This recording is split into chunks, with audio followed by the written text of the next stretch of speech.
Due to the length of this analysis, and the fact that if I were to make a fully edited video, then it would get taken down immediately by YouTube, this is going to be a text and audio only post. If you want to read the text version instead of listening to the audio, it is linked down in the description. Otherwise, you can just watch some footage of me playing some video games if you just want to listen to me talk. Anyway, let's get started. Otaku culture is, at its core, incredibly indulgent. Many consider anime an escapist medium, and more still are particular about what they seek from anime, viewing shows more as a checklist for personal kinks than as an actual functioning storyline. When light novels first started gaining traction in the early to mid 2000s, a lot of them were written by otaku, sort of self-indulgently commenting on the nature of their own fandom, but often twisting and subverting the same indulgent entertainment that they were creating. Series like The Melancholy of Haruhi Suzumiya worked almost as a commentary on the typical narrative of otaku media, while straddling the line between embodying those tropes and being a parody of them. What this created was a meta otaku culture, where the joke itself was pointing out the joke. And no series captures this nature more so than the Monogatari franchise, which at this point is the most popularly known work of author Nishio Isin. Monogatari is a dialogue-driven and indeed dialogue-dense work of fiction by a writer whose love of wordplay and semantics is only matched by his propulsion towards self-indulgence. But let's backpedal a bit here and talk about the Monogatari TV series on a piece-by-piece level. I do think that as this series goes along, its nature shifts in both subtle and unsubtle ways, which depending on the viewer might make for better or for worse. Rather than make value judgments, however, I'm mostly going to ask myself as I watch along with this series a pair of questions. Is this actually a story, and/or is this mindless self-indulgence? From the outset, with the Hitagi crab arc, it's clear that Bakemonogatari is highly indulgent, but it's also apparent just from these two episodes that there's a lot more running underneath it. The episodes play around with the themes of lightness and weight, and present both lightness and weight in the density of the dialogue. Maybe it's worth mentioning that when the characters talk more quickly, less of what they say is meaningful,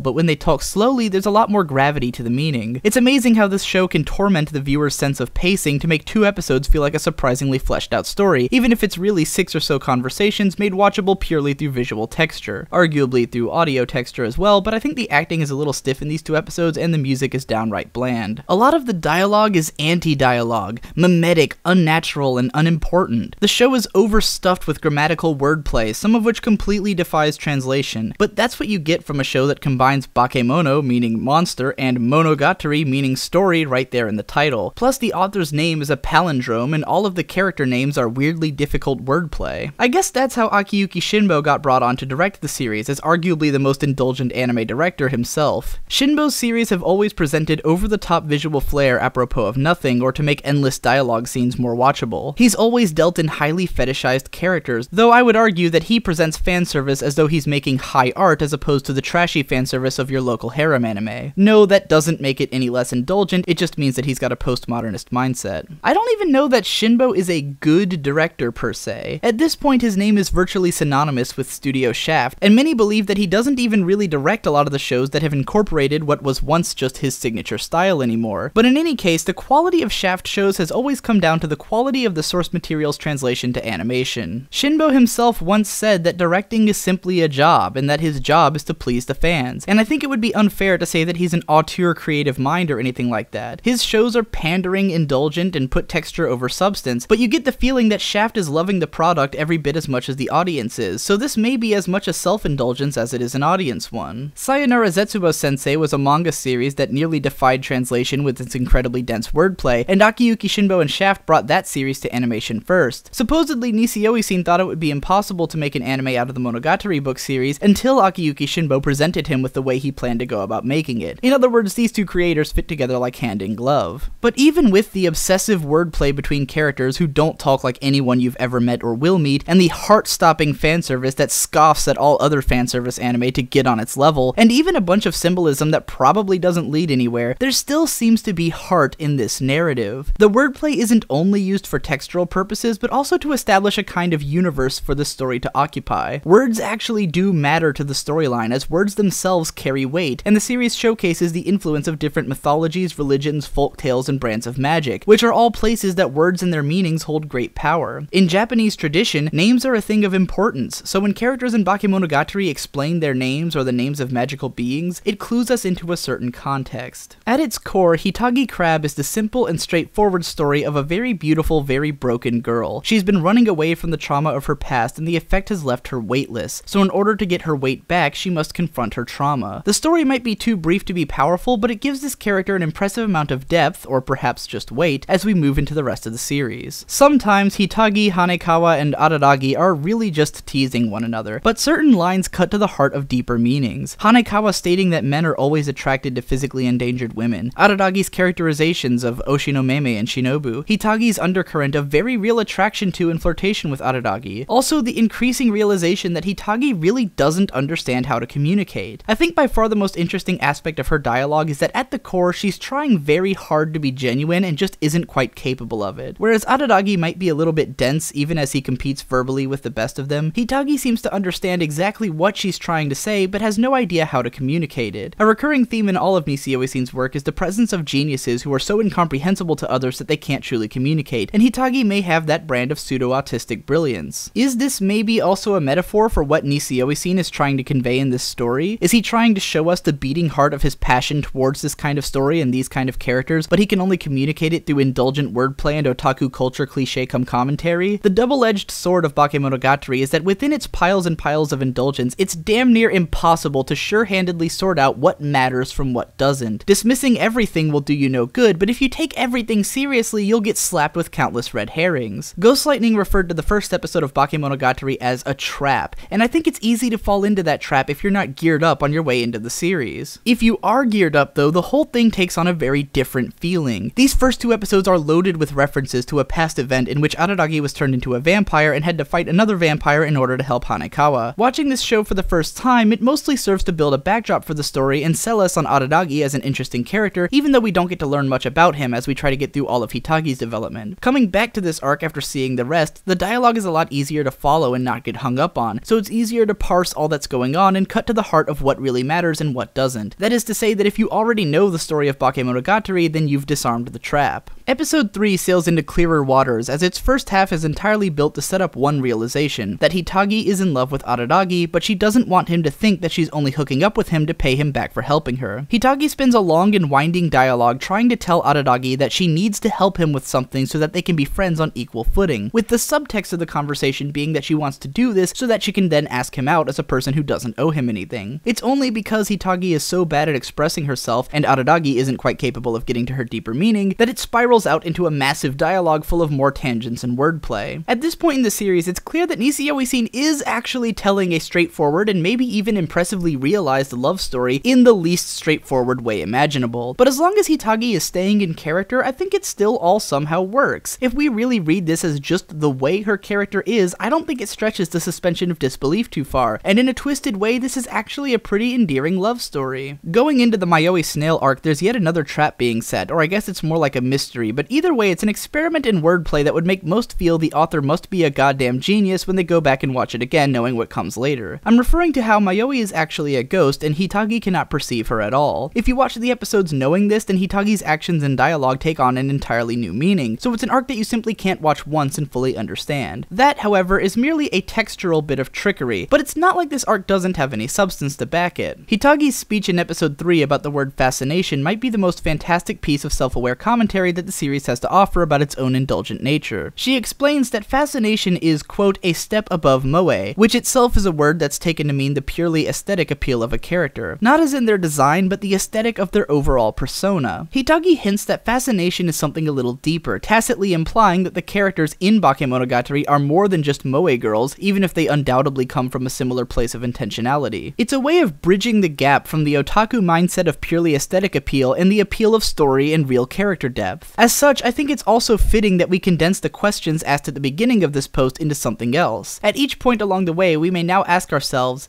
am I fascinated? Episode 4, like the first half of episode 2, is a series of conversations occupying a cross-section of character development, random wordplay, and plot advancement. Through this episode, we get a better sense of both Araragi and of the characters surrounding him by having our first real chance since the beginning of the show to watch him interact with other characters without Hitagi around. While Mayoi and Hanekawa still have a bit of that meta touch to their dialogue with their own brands of wordplay, they feel distinct from Hitagi, which in turn makes the show feel overall less like an onslaught of author surrogate dialogue dialogue and also makes it clear that Araragi isn't one note. Hanekawa's arrival accomplishes quite a bit. On one hand, it further pushes us away from the realization that Hitagi can't see Mayoi because Hanekawa can also see Mayoi. We also see Hanekawa come to realize the relationship of Araragi and Hitagi, as well as get a better sense of her character through the way she regards Mayoi. Whereas Hitagi avoids children altogether out of her inability to communicate with them, Hanekawa almost objectifies them, putting herself in an authoritative position during interaction. Araragi meanwhile treats children more as equals, readily fighting with them both physically and verbally, no doubt as a result of his relationship with his younger sisters. Episode 5 brings all of what the arc has built into an impressively satisfying climax. The idea that this arc was really meant to develop Araragi comes full circle, with the realization that Mayoi is actually a spirit which has attached herself to him because of his desire to not return home. It turns out that Araragi's interactions with Mayoi were meant to parallel his interactions with his sisters, as a stealthy way of getting us into the sense of his relationship with those sisters to better understand the conflict he's experiencing without ever truly revealing the sisters beyond bites of dialogue and the little quizzes that they put on in the post-credit scenes. No two ways about it, this is genius writing, and it only gets better when we learn that not only was this meant to develop Araragi and briefly Hanekawa as well, but also works as the experience through which Hitagi and Araragi form their bond. Hitagi's confirmation of Araragi's strength of character leads her into full-on confession, and we get some romantic dialogue between them as she describes the particulars of why she feels the way she does. It's not every day that a character has legitimate reasons for their attraction in anime and can explain them in this way, and Hitagi even goes a step further by characterizing her feelings in an analytical context, as though it were to back up the emotional one.